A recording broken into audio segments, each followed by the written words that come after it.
Good morning, class 11. Let's start. We are going to do today alkaline earth metals. That is group 2 metals. Now, we are going to study the physical properties of the alkaline earth metals. First of all, the electronic configuration. Now, alkaline earth metals possess a general electronic configuration, that is Ns2, where N represents the principal quantum number. Next is atomic and ionic radii. Now, the ionic and atomic radii for alkaline earth metals are much lesser than the atomic and ionic radii of the alkali metals, because the alkaline earth metals possess greater nuclear charge, so the nuclear pull on the outermost shell is more. As a result, their sizes or their radius is very less. On moving down the group, the atomic and ionic radii increases due to increase in the number of shells. That increases the screening power of the inner electrons. Next property is ionization energy.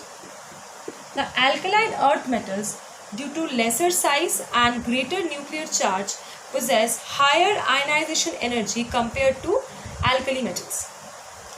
Now, the ionization energy decreases on moving down the group.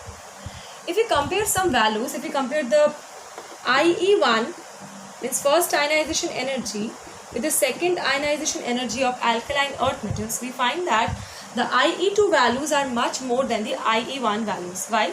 Because IE1 involves the energy, IE1 involves removal of electron from neutral atom. So here lesser energy is required, while in case of IE2, electron removal occurs from a cation, where effective nuclear charge is very high, nuclear pull is very high, due to which ionization energy is very high. Okay. Next, if we compare sodium and magnesium, then IE1 of magnesium is greater than IE1 of sodium.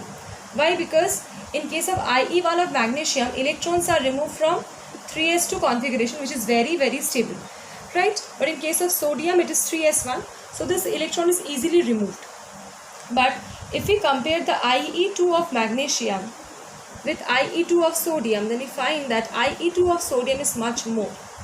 Why? Because in case of sodium, it involves the removal of electron from this 2s2 2p6 configuration, which is very, very stable. That's the energy required is more. While in case of in case of magnesium, what happens? It involves the removal of removal of electron from 3s1 configuration. So energy required here is comparatively lesser. That's why IE1 of magnesium is much more than IE1 of sodium, while IE2 of magnesium is much lesser than that of sodium. Next, we are going to speak about electropositive or metallic character.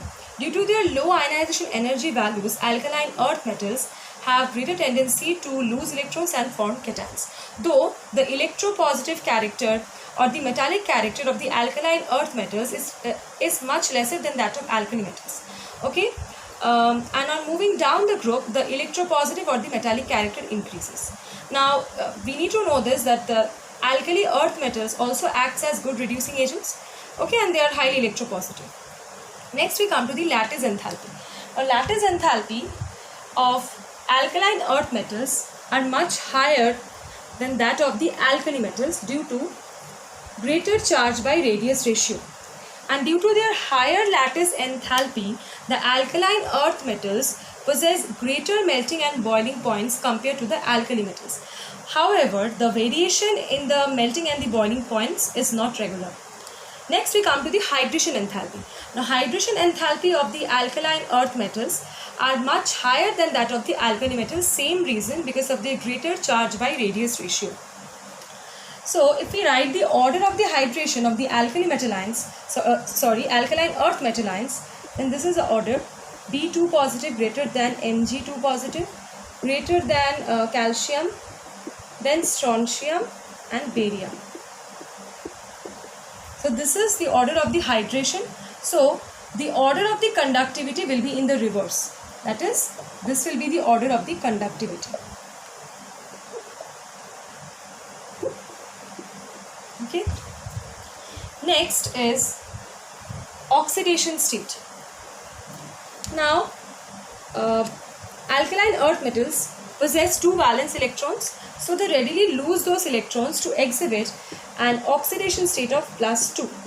But we know their IE2 values are very high. Okay, so how is it possible that they are exhibiting this +2 oxidation state by losing those 2 electrons? So in case of alkaline earth metals, the hydration enthalpy